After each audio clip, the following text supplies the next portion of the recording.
Welcome to another live episode, Pound for Pound Box Report. I'm your host, Michael. My apologies for beginning things late. I had a lot of things to do behind the scenes, but anyway, here we are. Episode 377. Joining me this evening, Daniel from 4Boxing News and the Inscriber. Gail, if you're wondering where she's at, she's actually in Las Vegas, covering the trilogy for Canelo Triple G 3. So she will not be with us this evening. We hope to have her back next week. But in the meantime, what's going on, Daniel? Going on, ladies and gentlemen?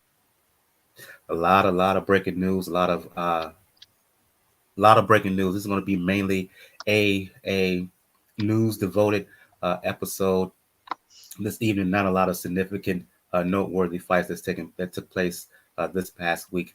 For those who are new to Pound for Pound Boxing Report, Pound for Pound Boxing Report live YouTube show, podcast, blog discussing all things boxing. The motto is when boxing is good, we will talk about it.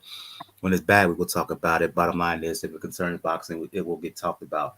For those who are anticipating another edition of the Ladies Love Boxing episode, I had to pull that off due to some technical issues on my end, trying to get the show done earlier this week, and just some news development kind of spoiled our plans. Unfortunately, we'll get into that shortly. If you want to check out anything regarding Pound for Pound Boxing Report, the blog page is the place to go to. The site is the place to go to. Excuse me.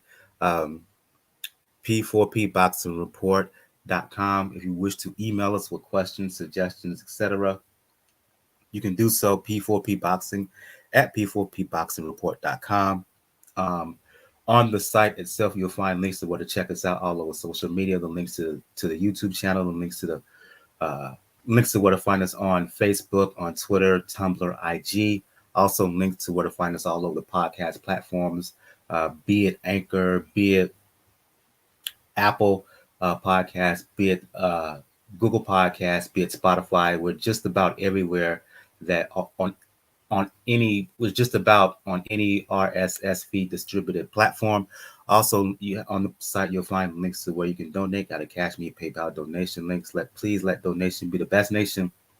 It'll help the overall production behind the show. Last but not least, links to the Beachbody on Demand page. Beachbody on Demand. Again, as the summer is coming to an end, if you're still looking to get your body right, get your fitness goals, whatever accomplished, please check out Beachbody on Demand. At the very least, take advantage of the 14-day free trial, and that is for 14 days. If you check out the trial, you get free access to all programs on Beachbody on Demand, whether it's the challenging 6 weeks of the work program like 645, be it bar blend, be it the P90X series, be it the Insanity series, or if you look, be it the Lift 4, if you're looking for weightlifting, Lift More, which is the new weightlifting program there, or if you're looking for a boxing specific program, check out 10 Rounds. 10 Rounds, a 6-week program consisting of, or 10 Rounds, which is a program, 5 workouts a week. 3 of those workouts are consisting of boxing-based cardio. 2 of those workouts a week devoted to resistance weightlifting. I've done it a few times. I really like it. I think you would like it too. Again, at the very least, check out Beachbody on Demand. At the very least, take advantage of the free 14-day trial. Let's get things going. As I mentioned, Daniel, basically a news devoted episode this week, and let's start with a couple of stories that broke today. Excuse me, and the big one, of course, regarding Errol, Spence, Terence, Crawford fight has been talked about for the longest. Negotiations has been happening throughout the year. According to ESPN, they are reporting that Spence and Crawford have agreed in principle to a deal. Fight. The target date is November 19th in Las Vegas. The contracts have not been officially signed, but ESPN is reporting that small minor details need to be settled when it comes to the lawyers. But the bottom line here is that it looks like once and for all, we're going to see Spence Crawford in 2022. It kind of looks that way. Right now, from what I've seen and for people reporting, it's a situation where it's with the lawyers. So it's basically, if you want to do a football analogy, it's at the 5 yard line. At the 5 yards. So we're in the red zone. For tentative date, like you mentioned, November 19th, which, by the way, thanks, guys, is the day after my mother's birthday, so I may not do anything. But in the meantime, though, this is as close to capping off a pretty good year of boxing if we get this finalized. Unfortunately, like I said, if it's with the lawyers still, anything can happen, unfortunately. Few things are good when lawyers get involved, but this is very, very close to what the fight we wanted to see. Unification of the welterweight division. Something we were Nancy with Manny and Floyd fought. We haven't seen in a very good long time, like undisputed welterweight champion. And it's an interesting fight when you look at it. You have Bud, who hasn't been busy with a lot of fights. And you have Spence, who we still don't know how fully recovered he is from his accident. So that is the main question that people have when it comes to this fight. Which Spence is going to show up? Is he going to show fully 100%, or is he still going to be hesitant? And you can't really have that with somebody with a mean streak as Bud. And when it comes to Bud, is inactivity going to catch up with him a little bit? Because between the two, Spence, for the most part, has been the more active guy. So if this gets finalized, once we actually see the press release,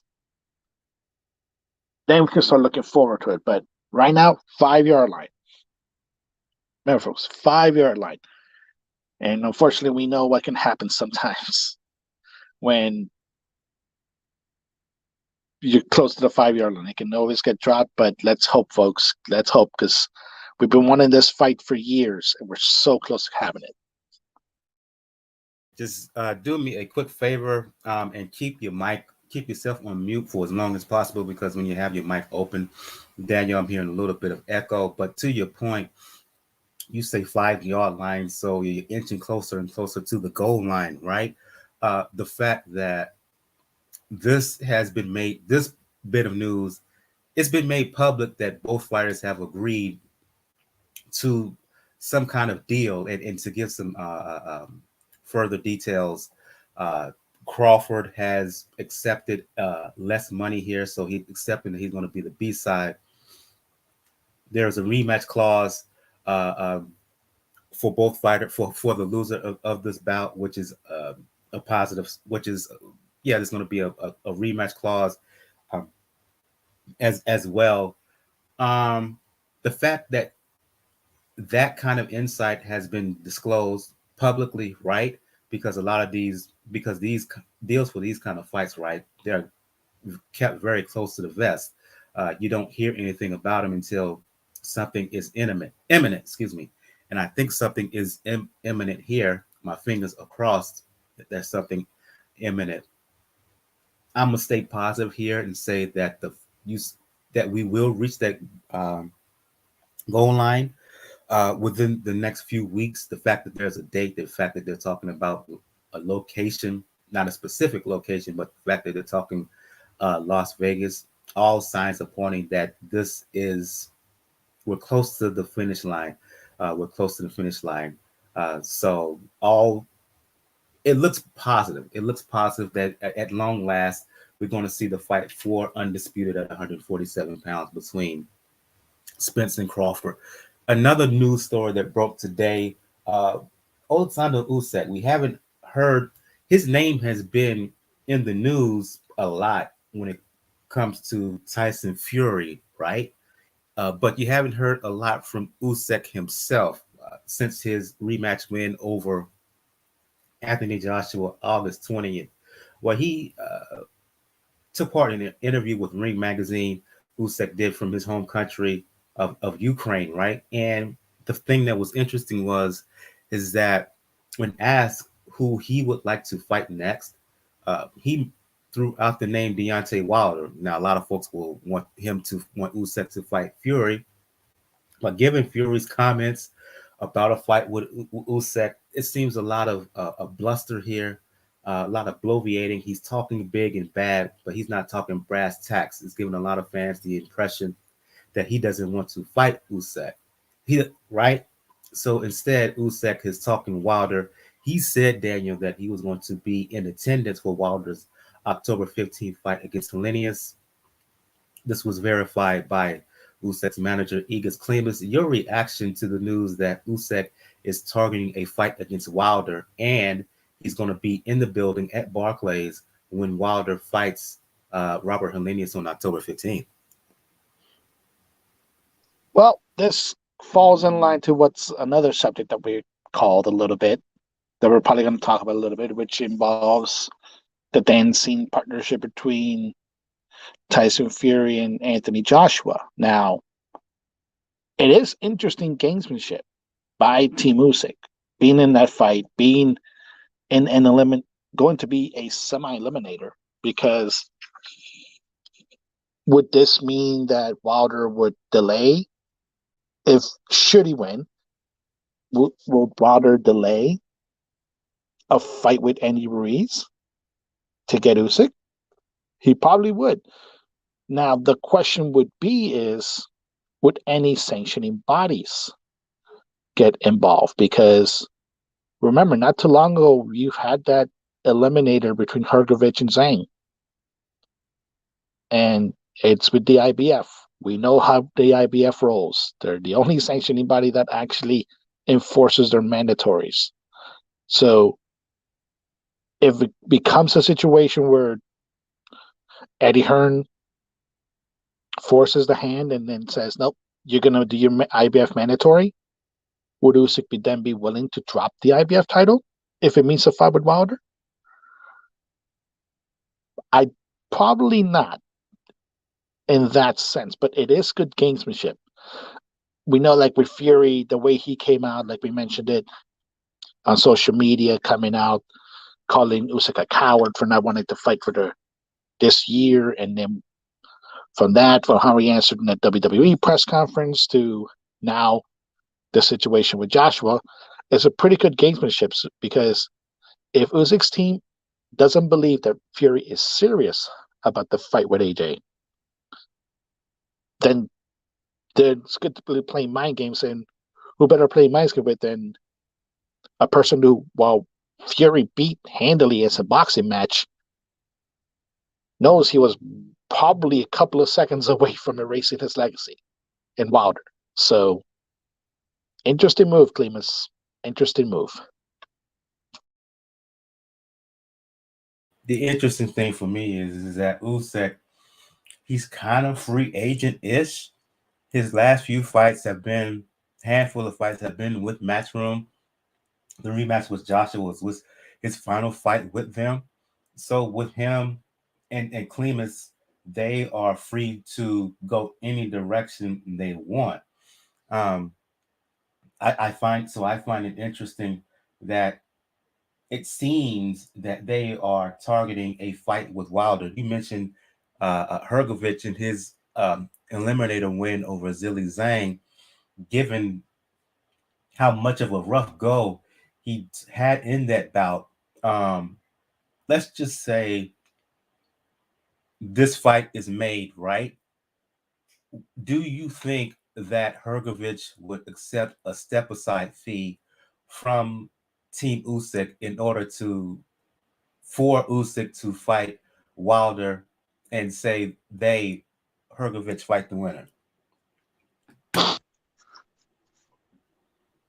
That's really going to depend on what Eddie Hearn is going to think of the situation. Because we mentioned it, in a boxing match, there's no worries. There's no worries. Usyk will run circles around Wilder if it's just purely a boxing match.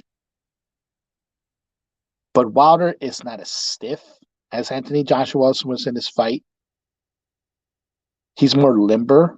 He doesn't carry, like I said, that much muscle when it comes compared to Joshua, but he has that eraser. He has that right hand. And in the second Joshua fight, particularly sometimes with body shots, we know Usyk got a little bit hurt, got a little bit rocked. Does Eddie Hearn think that there's a good chance that Wilder could pull an upset, knock Usyk out, and then suddenly now you have three of the you're gonna have all the heavyweight titles completely out of your control. They'll be now in controls of Al Heyman and Bob Arum and Frank Warren. So, would you gamble that, or would you just take care of this mandatory, knowing full well that Hrgovic is not ready to face Usyk, nor at this stage probably would never be ready to face Usyk, and get out of the way and still keep Usyk on tap, keep the titles in control of Matchroom for the time being. It just depends how serious Eddie Hearn thinks that a Wilder upset is feasible.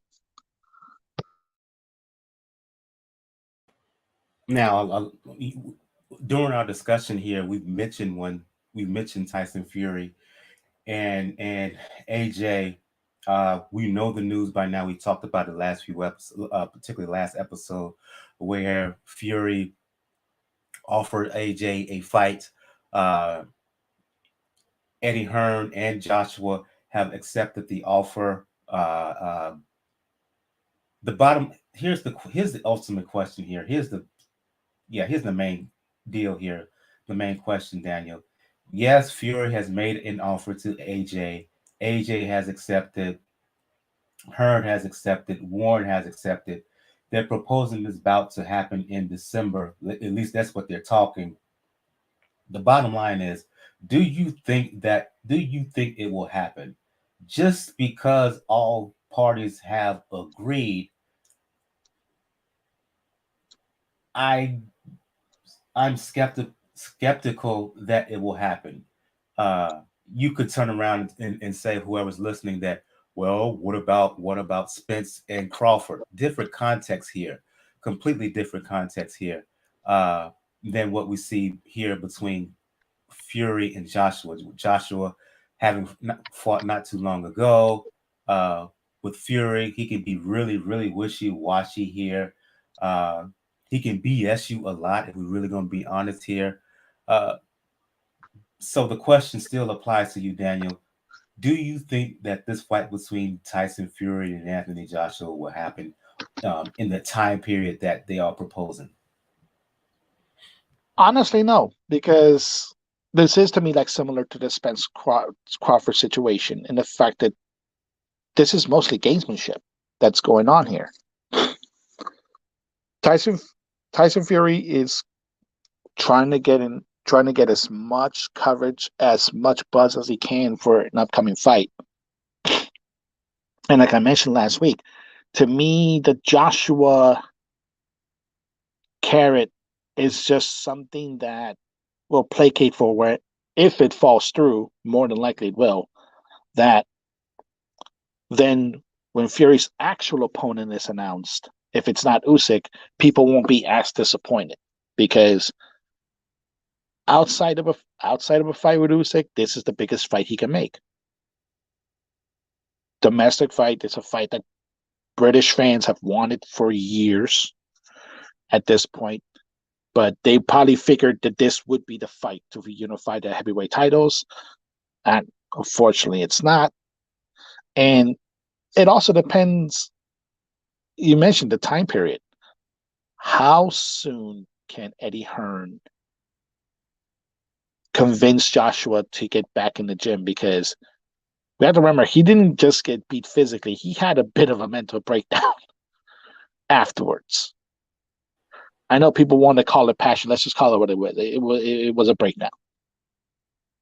And that mental breakdowns are a lot harder to recover than physical ones.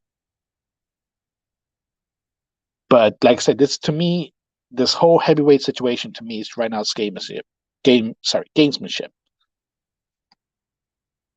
You know the fight's going to be between Fury and Usyk. It's the fight that needs to be made, and both parties right now are trying to see who's going to blink. So either Fury tries to get Usyk in the ring by the end of the year, or he waits until next year, and maybe tries to get the fight back in Saudi Arabia, or maybe even in the U.S., where he'll have a little bit more of a home advantage compared to Usyk.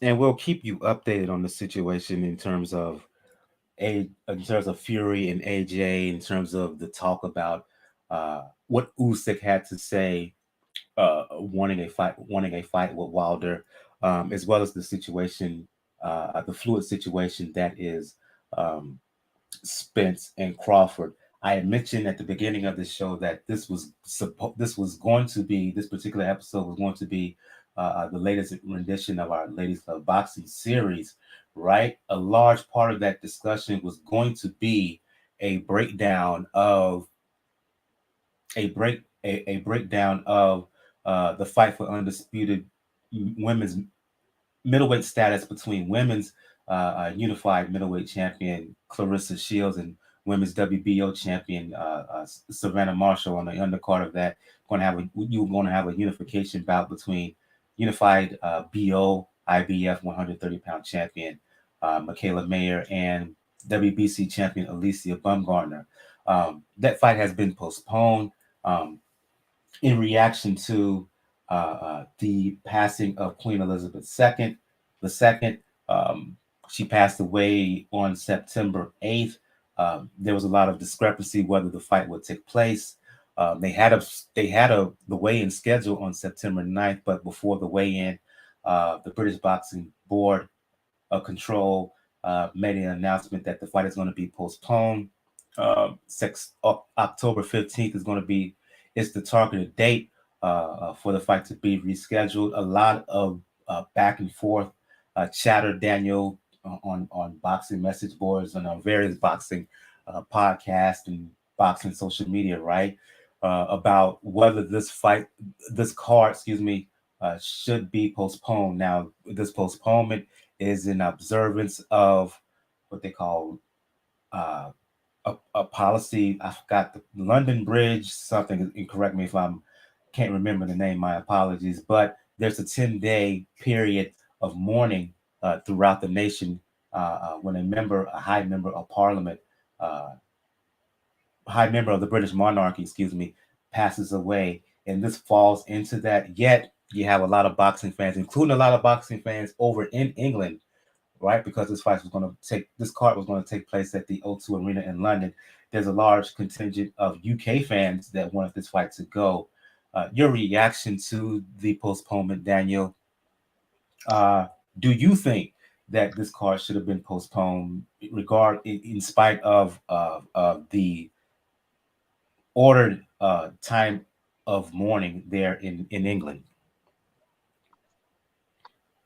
Well, you did mention the situation. It's not really called. It's called actually Operation London Bridge. You were There close you go. in. Thank you. Operation London Bridge. Thank you. Operation London Bridge. It's not a really set stone law. It's a procedure that the British have been working on since the 1960s, specifically for the death of Queen Elizabeth. Now, obviously, things didn't really go as planned when it comes into that front, because obviously even though they revised the plan, everything changes with the times, technology changes with the times as well. And there was a bit of confusion when it came to the announcement, because on the day that they announced the death, there was a soccer game, a UEFA game. I forgot what other team was going to, but it was also involving Manchester United, British team. That game went on as scheduled, while other games, mainly obviously in the Premier League, were canceled. And that caused a lot of confusion, because it kind of looked like UEFA was saying the game had to continue. They didn't have any time to reschedule it. And That's what many in this situation is falling into, because particularly if I'm hearing things from Savannah Marshall that she has been in pretty much trying to drench the weight off for a whole while. A postponement does not really work well for her at that point. And that's the main clause of it. But obviously, like I said, if the British have been planning for since the 60s for 60 years for this event, when it happens, we kind of figured it was going to get postponed, because otherwise, why we the only other suggestion was to have the fight be the way COVID fights have been, with no audience. And the significance of both of these fights, with Shields and Marshall, with Mayer and Bumgarner, those fights were in the cards themselves were probably too significant to just leave it in the realm of, okay, let's just have it with no audience. Particularly when it comes to British fighters and the British audience, because they feed off of the audience. So, and then I'm pretty fine with the no. You have no choice when it comes to postponements. The woman died, and obviously the case. You said it on the 8th. It's going to be 10 days, so they're literally at the week mark, the 7-day period. And what that would normally mean is that it will go on to the next weekend. This weekend coming up. I think that will mean Saturday or Sunday will be the funeral. But there's not much you can do with that point, other than hastily trying to move the fight to both of these fights to the US, which would be a media nightmare at this point. Trying to get a venue last minute, tickets sold, flight plans. Like you just can't do it. The main thing is, unfortunately, with the fighters is how close were they to making weight? How drastically is this going to affect them trying to make weight? Because, like I said, particularly with Savannah Marshall, if you hear that you've been constantly trying to drain your weight out in sauna suits, would you expect her to just barely eat or just live off IV fluids for the time period until the fight happens? That's the catalyst that needs to happen here, because that's what's being affected the most. But at the end of the day, they probably could have done it sooner, but at the same time, England has Great Britain, United Kingdom has to reshuffle a lot of things, because obviously with the death of a monarch that's reigned as long as Elizabeth has been, it changes a lot of things drastically.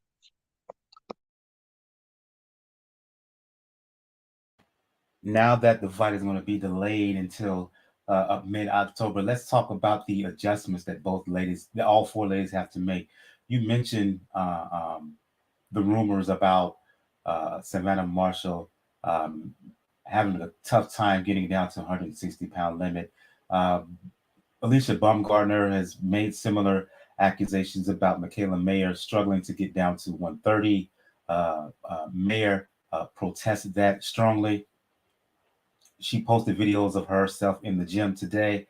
Baumgartner also put out on Baumgartner and Shields also put something out on Twitter that they're back in the gym. You essentially got 4.5 weeks until this fight is going to happen again, supposedly. How do you think Shields, Marshall, Mayer, Baumgartner will adjust, or what adjustments do you think they will make in terms of their training, in terms of their schedules, so they won't be off, so they will keep their weight down, so nothing weird, for lack of a better word, will happen between now and the proposed rescheduling of this bout?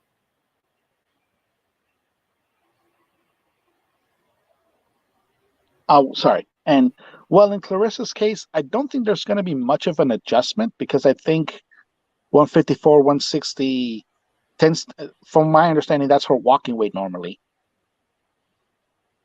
So she's good on that front. Like I said, Marshall's to me is the biggest worry in that point to see maintaining weight. With Mayer and Bumgarner, you could probably say a little bit more because of age, and obviously with Mayer probably gives her opportunity to do more other things. What probably the main adjustment that needs to be made is, and probably what is best for them is, if they got to get into one or a couple more sparring sessions, have the sparring sessions, but then you can actually sit down and be like a team sport. Go into the film room. You can focus a little bit more on the kinks in the armor of your opponent. See what you can do to counter it now that you have a little bit more time to study your opponent. Like I said, with Claressa, you can see now that she has more time to see how she can make sure that a bomb doesn't get landed on her by Marshall. With Marshall, you got to see a way if you can actually focus more on the body and get Claressa tired faster. And with Mayer and Bumgarner, find a way better angle to land your right hand against Mayer. And with Mayer, focus a little bit on your boxing skill. Use your reach to make sure that with Bumgarner doesn't get in that front. It does give them a little bit more time to prepare mentally. Physically, they're like this was supposed to be fight. They already probably at that point where they probably couldn't do much more than they can now. The only thing now is just maintaining the weight, not get stressed too much. That's what I said. Like in worst case, one or two more sparring sessions, because you don't want a situation where a fighter goes in, gets a little bit extra time, they decide to go 2 weeks of straight sparring, and then they get hurt in sparring session. That delays the fight further. You don't want that in the situation. You just want to make sure they're prepared mentally and they're prepared physically, so when this does happen, when the fights do occur, they're ready. And the fact that all parties are now in the UK is an even big benefit, because now you don't have to worry about travel going into it. You're adjusted a little bit more when it, particularly Claressa's case, adjusting a bit more to the time difference, get your body used to that British time period, and it'll help out much better. You want all four ladies and all the women who are fighting on this card to keep sharp um, for the time period between the 8th, which the 10th, excuse me, when the fight was supposed to happen, and the 15th when the fight is supposed to happen. Excuse me. And off uh, Mayer, she has the experience in her corner with Al Mitchell. Bumgarner, she seems to have an excellent team. Claressa Shields does with John David Jackson, her lead trainer, and I would guess that Marshall does too with Peter Fury, right?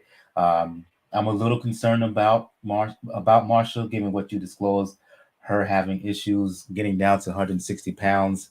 The back and forth between Mayer and Bumgarner about Mayer having issues making weight. Who knows? Mayer has admitted that she's not going to stay too long at 30 pounds. She's openly talked about moving up to 140 pounds, and talked about moving up to as high as 147 before she calls it a day. When it comes to her career, she's tall for the division at 5'10", sinewy, build right. So on the surface, it suggests that she may have some issues making weight, but as I mentioned, given who's in her camp, I think that she'll do what she has to do to maintain things. And again, the fight has been postponed. It looks like it's going to happen October 15th. We'll have a full scale preview of that card as the rescheduled date draws closer. Let's get to some more bit of news here, Daniel, before we begin to preview the big fight that's happening this weekend, and that's kind of the odd, for lack of a better word, developments regarding the October 8th battle between Chris Eubank Jr. and Conor Benn. As boxing fans know, Eubank Jr. has fought at 160 and 168 pounds throughout his career. Conor Benn, he's a highly ranked welterweight, but they're going to fight each other at a catchweight of 157. We know the family background, right? Well, speaking of family background and what Conor Benn calls Eubank Jr. having daddy issues, quote unquote. And I wrote about this with Three Kings Boxing. Please go to threekingsboxing.com, your source for pure unadulterated boxing information. Three Kings Boxing will be in Las Vegas for the trilogy between Canelo and Triple G this coming weekend. Shout out to the entire staff there, the man behind Three Kings 2K, aka Prodigy of Boxing Talk, head of media relations, Bo, who's been on this show numerous times. Shout out to fellow senior, I'm a senior writer there. Shout out to fellow senior writers, Bakari, Jarrell, aka Big Cool, Red, who does all the editing behind the scenes, a lot of work on the site, right? Well, Chris Eubank Sr. Came out in a UK publication and said that he's going to pull his son out of the fight due, due to concerns about the catch weight and Eubank Jr. fighting at a weight that's the lowest of his career. Eubank Jr. has already stated that he's only going to be 60% for this fight. That's all he needs. Um, Callie Sauerland, excuse me, who is the promoter of Eubank Jr., has since said that this fight is still a go. What do you make of this issue with the weight, uh, the concerns of Father Eubank, um, the fact that we know that Eubank Jr. is not going to be 100% for this fight, just the drama that is the lead up to this fight? It begs the question: who in the right mind on both sides thought that this was a good idea? As soon as I saw the fight being made, I'm like, no, this is a clown show. When like you're asking Conor Benn to either go up to essentially be a middleweight, or you're asking Eubanks to go down to junior middleweight, which he's never been as a fighter. And now we're seeing it. It more than likely, this was probably a situation trying to see how lively, how much interest you could get a fight between these two individuals, knowing full well that the separation of weight, knowing full well that there's a significant difference because it goes from 13 to 21 pound difference. So that's a drastic change to try to take into effect now. My gut feeling is this fight will either get postponed or they're just going to scrap it all together. Because at the end of the day, if you're Conor Benn, would you really want to affect your standing in the welterweight rankings by committing this fight long term if you know you're probably not going to get full credit for it? If you're Eubanks, do you want to actually fight somebody when you're less than optimal, and not to mention like you're going to be severely weight drained? Even if you're able to like bulk up and hydrate the hell out of the things, if you're not 100%, you should not be fighting. So this is just it is the circus that we all thought it was going to be. Doesn't matter what the press conference said. Doesn't matter that Chris Eubank Sr. and Nigel Benn are not the ones jawing back and forth, because you know that was going to be the main attraction. It really wasn't going to be Junior and Conor. It was going to be trying to see Chris Eubank Sr. and Nigel Benn go at each other. So, not surprising, but at the same time, it's a little bit disappointing.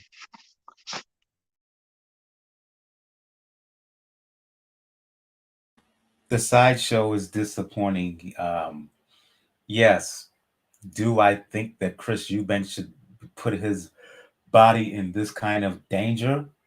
No. But do I think the fight is going to happen ultimately? Yeah, because money talks at the end of the day. Um, he knew Eubank Jr., he knew what he signed up for when this bout was being proposed. Uh, he signed the contract for this fight to happen at 108 pounds. He agreed to the clause in the contract about to the rehydration clause in the contract, right? It's expected to be a sellout crowd at the O2 Arena. This is going to be a pay-per-view event on the zone. In England specifically, uh, this is a big deal. Uh, Sick is too strong of a word, but the family backstory here I don't necessarily like. It's unnecessary. Uh, Makes me feel a little bit queasy. But if they agree to it, it is what it is. Unfortunately, despite my reservations for it, I just think there's too much invested from all sides for this not to happen. Especially that the fight is less than a month away. If we don't hear any news, any developing news or breaking news in the next, let's just say, 2 weeks, I think this fight is going to happen. Um, how will Eubank Jr. look? How he will he be physically? How weight drained will he be on fight night? Don't know. That is the hovering issue here, because Ben he's going to be comfortable. I don't think he'll fight at. I don't think he will weigh 157 pounds full. It will be stupid. He's a natural welterweight and a small welterweight at that. So he will be comfortable weight wise, strength wise. But yeah, he knew what he signed up for. Eubank Jr. when he agreed to this, and uh, money talks. Money talks. They're not going to the closer we get to this, there's going to be more and more pressure put on him to carry on. I think he's ultimately going to carry on. How it plays out with him specifically on fight night, that's the issue. That is the issue. Any other news stories, Daniel? Before we get to the preview the big fight happening this weekend in Las Vegas. Nothing that I've seen yet. I think everybody wants to wait for it to be Saturday already. Yeah. So let's get to it. Let's talk about the undercard here. The card we're talking about is for those who are sleeping under a rock.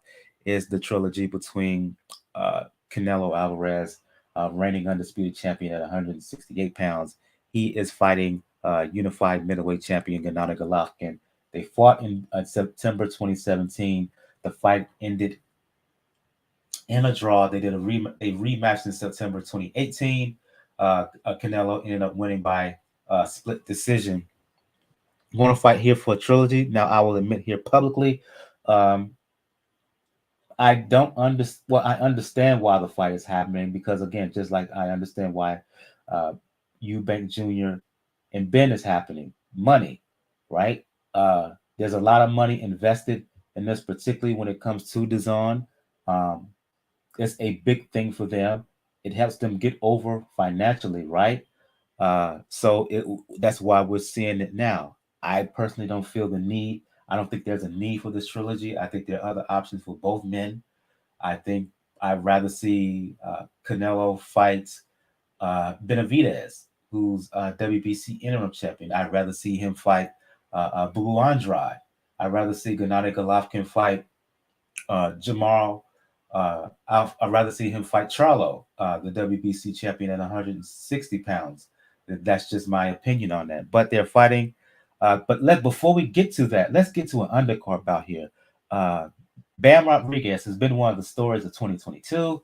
Of course, we know that he rose up from 108 pounds to win the junior bantamweight title at 115, beat Carlos Cuadras to win that vacant WBC belt.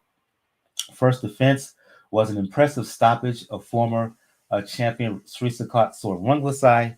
He returns to the ring on the undercard here to fight Israel Gonzalez, a three-time world title challenger. I'll ask you the question that I asked Bo during our Three Kings Boxing Twitter Space events live on Sundays at noon. Give me a reason to think that this fight between Bam Rodriguez and Israel Gonzalez is more than just a showcase fight for Bam. Well, let's take a look at the last fight at this weight class that we thought was just going to be a breeze. Gallo Estrada versus Cortez. We thought it was going to be business as usual for Gallo. And Cortez gave him a hell of a fight. Probably a dark horse contender for fight of the year in Mexico. That's what needs to happen while in this fight to live up to that front, because when it comes to this weight, when it comes to Superfly, we know anybody who's holding the belt is watching everybody else who's holding the belts, because that's the destination for unification. And with Bam, I know Matchroom's trying to make sure that he's positioned well. They're trying to make sure that they can keep this momentum that they had going for this year, because this is the year that Bam Rodriguez, if he's not a star after Saturday night already, he'll be a star after that night. So it caps off a great 2022, but we always had to make sure some of the fights that we think they're going to be pedestrian want to try and be the best fights of the night. And let's remember also, when it came to the fight with Quadras, when Rumbersai had to be pulled, we thought the same thing when it came to Bam. Like, he's coming up, may not be ready. This is mainly a showcase to make sure that Quadras stays good. And we all saw what happened. The kid became a star.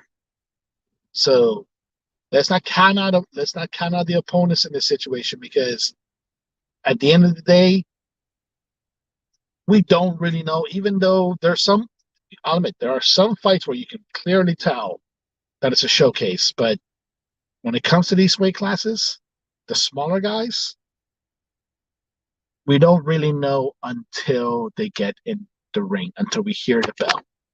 So we'll keep it at that. You give a good argument. You give an excellent argument.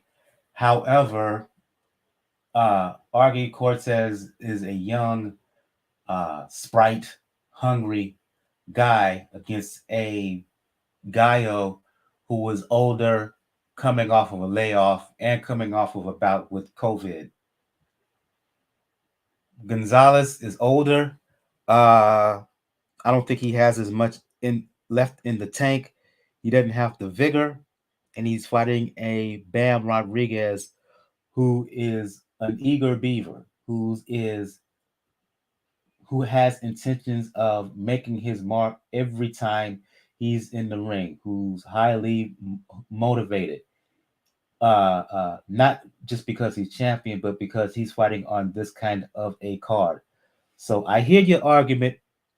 I still have doubts. I still think that Bam is getting better with each fight. Um, he's going to look to put on a show. He's going to be focused here, and he's going to be far too much here for Israel Gonzalez. Let's get to the main event here, the trilogy between Canelo and Triple G. I gave the backstory about their two fights. They're clear enemies here. A lot of people feel that Golovkin did not look good in his last fight against Murata. Then again, Canelo didn't look great either in his last fight, which was a loss to Bivol at light heavyweight. The betting odds has it in Canelo's favor. There seems to be this thought, Daniel, that Canelo is going to win He's just going to be too much here for Gennady, who's moving up in weight. What shot do you give Triple G at age 40 to beat Canelo here? I will say this, even though I know, like you mentioned, the betting odds are in Canelo's favor, the venues in Canelo's favor, but I will say let's keep the odds at 50-50 because hate is a powerful motivator when Yeah. it comes to sport, and there's no ifs, qualms about it. These two individuals, they despise each other, and like we mentioned, like Gail mentioned to us before, once you get Gennady speaking Russian, we know Venom's out. And when it comes to Canelo, that's been what he's been speaking a lot of lately. But the situation when it comes to this third fight, it's obviously the draw of what happened in the first two. First fight, decision was a draw. Most people feel Gennady won. Second fight, Canelo wins on the cards. Probably the same people that thought that Gennady won thought that it was a draw. If we see the natural progression, then this fight should be more or less a pretty clear win for Canelo. But like I said, Gennady's an angry individual when it comes to Canelo. And we don't know how much the additional weight is going to affect him. Because if I'm not wrong, I've not ever heard a situation where Gennady Golovkin has ever really had issues making weight at 160. It's just that he was as good of a champion in that weight class for so long that the challengers were few and far between until we got to the point where the challengers are the people that you mentioned, where it would be Demetrius Andrade, where it would be Jamal Charlo, people that would be intriguing to see in a fight with Gennady. And not to mention that this is, at least in Gennady on the business side, this is probably the fight that got him out of the DAZN contract because if I remember correctly, Gennady signed a 6-fight deal. I forgot, 1 or 2 years ago? Oh, no, 2. Yeah, it's about 2 years ago, I think. 6-fight deal for thinking like $100 million, something like that. Yep, 6-fight deals for DAZN. How much? And how many? What fight would that be? Because I don't think it's 6. I can't remember offhand. I think it is less than 6, though. But this could be the fight that on the business side gets him out of that deal, which may benefit him better in the end. But when looking at both of these fights, you mentioned what the situation both men are coming from. When it comes to Canelo, he's coming off arguably the second fight where he was thoroughly outboxed. And outboxed and pretty much in a way that you haven't seen since his fight with Floyd. And it took a while for him to admit that he lost. He finally did admit that he lost. But it took him a while, so you don't know how mentally is going to go into that picture. And you mentioned it with Gennady. That performance against Murata wasn't exactly his best. And unfortunately, like in a lot of sports, we can see somebody become old overnight, old before our eyes. And this could be the situation where we see Gennady Golovkin become old in our eyes against a worthy rival, Canelo Alvarez, who's, even though, yeah, he's been professionally boxing since he was 15 years old, he's not even in his mid-30s. He's probably not technically entering his physical prime. And you have that, and you add a chip on the shoulder because he has to prove something. He has to prove that it isn't that the Bivol situation was the situation we just saw boxing. He could probably do better in the future. Yeah, that chip on the shoulder, and then the genuine hatred that he has for Gennady. That said, hatred is a powerful motivator for both men. And I can see this fight easily. I can see this fight going once again to the cards because I don't think any of these guys are going to go in. But to me, at this point, if there's going to be a knockout, Canelo will probably be the one to do it against Gennady. Hatred is a powerful force. But time waits for no one. And Golovkin, to me, he hasn't been the same physically since his two fights with Canelo. I can't get the Derevchenko fight out of my head. I can't get this last performance out of my head. Can he, you know, find the fountain of youth and turn back the clock, you will, to put on one great performance? Conversely, for Canelo, his last few fights, to me, he's been almost too cool for school. He really paid for it against Bivol, who boxed his shoes off. Forget what the scorecard says for those who haven't seen the fight. Forget the scorecards. Bivol won that fight by a wide margin. Canelo has disclosed, Daniel, that he, for the first time in years, he's done road work. He said he hasn't done any real road work since that second fight with Triple G in 2018. Heading into that fight, he was dealing with a knee injury, had surgery on that knee. What do you think of this news of Canelo disclosing that he's doing road work? Will that result in an Alvarez being more lively, being more on his legs, moving more, doing more boxing, like he did in the first fight with Golovkin? That's not surprising.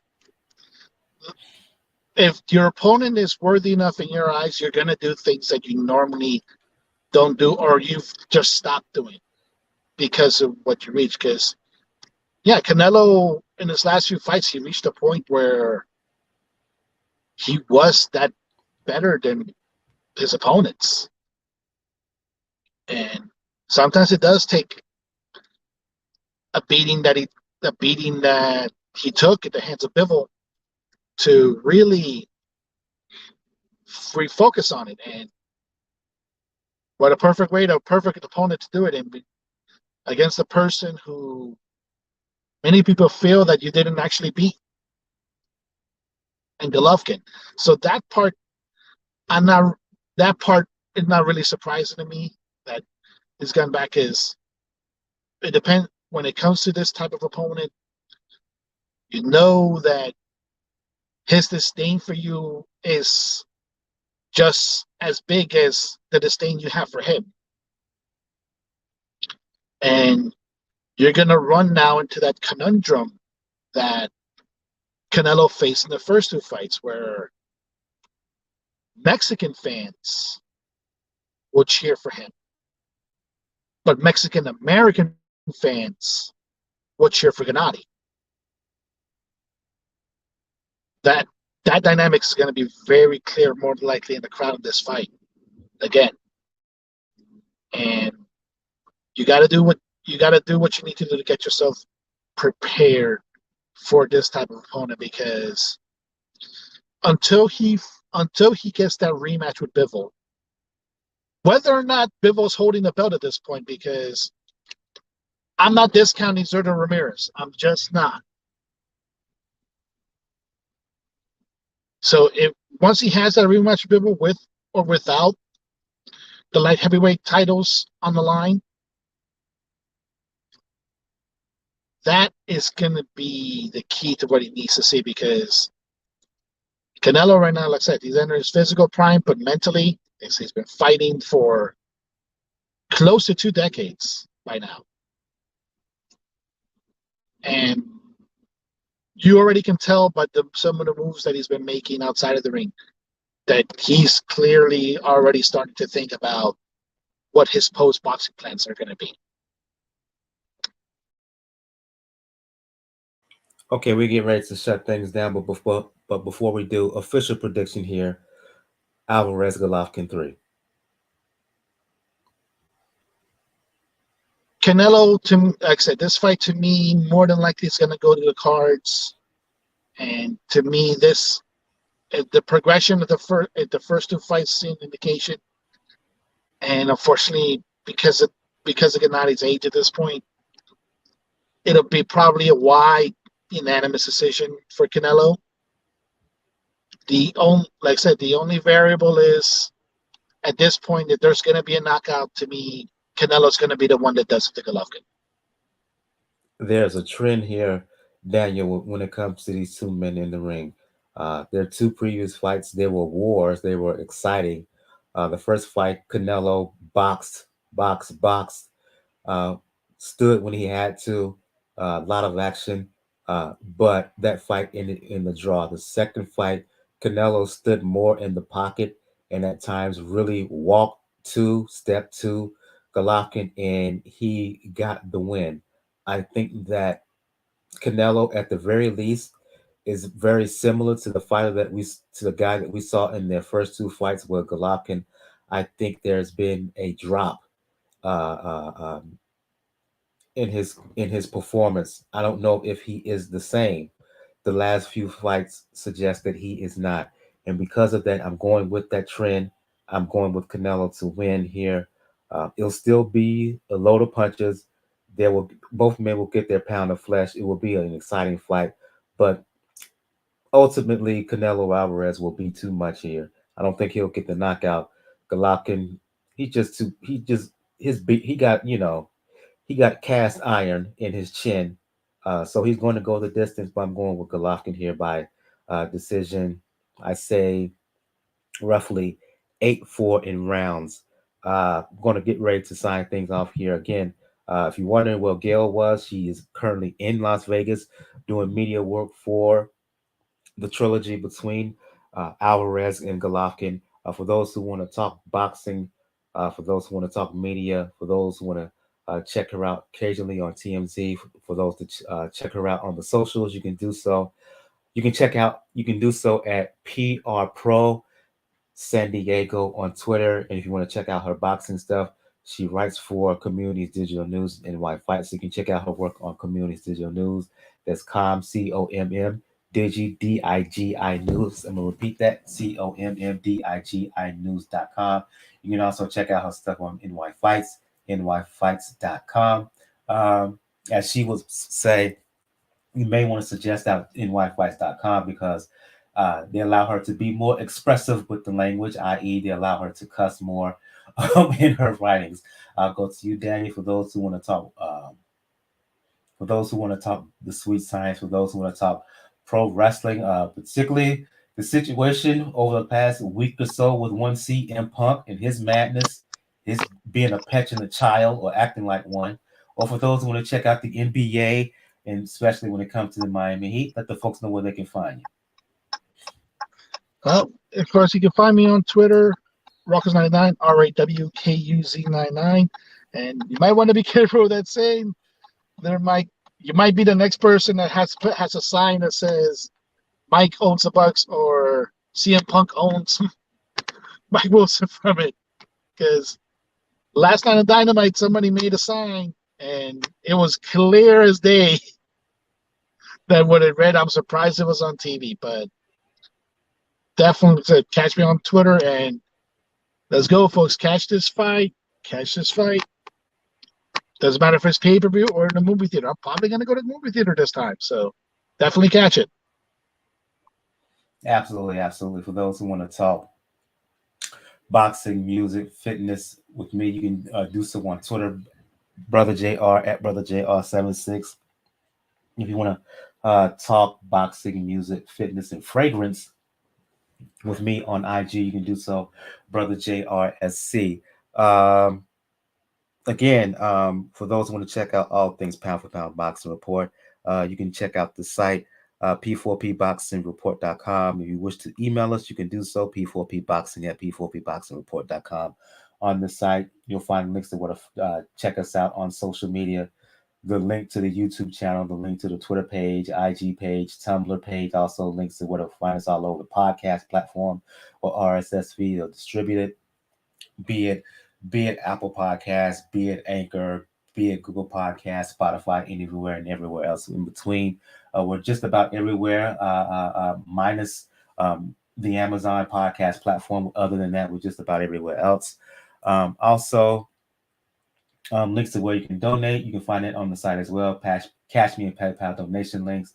And last but certainly not least, links to Beachbody On Demand. And I strongly suggest, once again, you on Beachbody On Demand, just check out, take advantage of the free 14-day trial. And if you do, you get 14 days of access to any and all programs on Beachbody On Demand for free. On the next episode, we will do a recap of Alvarez and Golovkin. We will do a recap of Bam Rodriguez and his title defense against Israel Gonzalez. And we will do a preview of Shakur Stevenson, who's stepping back into the ring in his hometown of Newark, New Jersey. He's defending his unified junior lightweight titles against former featherweight world title challenger Robson Conceição. A lot of hot prospects on the undercard. Keyshawn Davis, Bruce Carrington, they're going to fight on that same card. That's going to happen on the 23rd in New Jersey on ESPN. On the 24th in Manchester, England, heavyweight showdown between Joe Joyce, Joseph Parker, Amanda Serrano, who fans remember from her highly entertaining, controversial in Daniel's eyes, scrap with one Katie Taylor. She's returning to the ring to defend her featherweight titles against fellow featherweight champion IBF Virgin, a unification bout. Amanda Serrano is going to be fighting Sarah Mahfoud. So, and also Hannah Rankin, excuse me. She's defending her WBA women's junior middleweight title against former junior lightweight champion Terry Harper. For those who may remember, last time we saw Harper in the ring, she got literally knocked out on her feet by Alicia Baumgardner. She's making the jump from 130 all the way to 154 pounds. On that card, you're going to see Kid Galahad on the undercard. So we will talk about all of that action again. Safe travels to Gail, who is out in Las Vegas covering Alvarez Golovkin 3. So for Gail, for Daniel for Boxing News and the Inscriber, I am your host, Michael. This has been episode 377 of the Pound for Pound Boxing Report. In terms of the latest shows, my apologies. Apologies. It's supposed to be this evening. Fingers crossed. We will have that show next month. Hopefully, the week of the rescheduled card for Shields, Marshall, Mayer, Baumgardner. That is the hope. Fingers crossed. Hopefully, that'll be the time period for the next rendition of the Ladies Love Boxing show. But anyway, this is episode 377 of Pound for Pound Boxing Report. For Daniel, I'm your host, Michael. We will see you guys next time. Everyone have a good evening. Good night.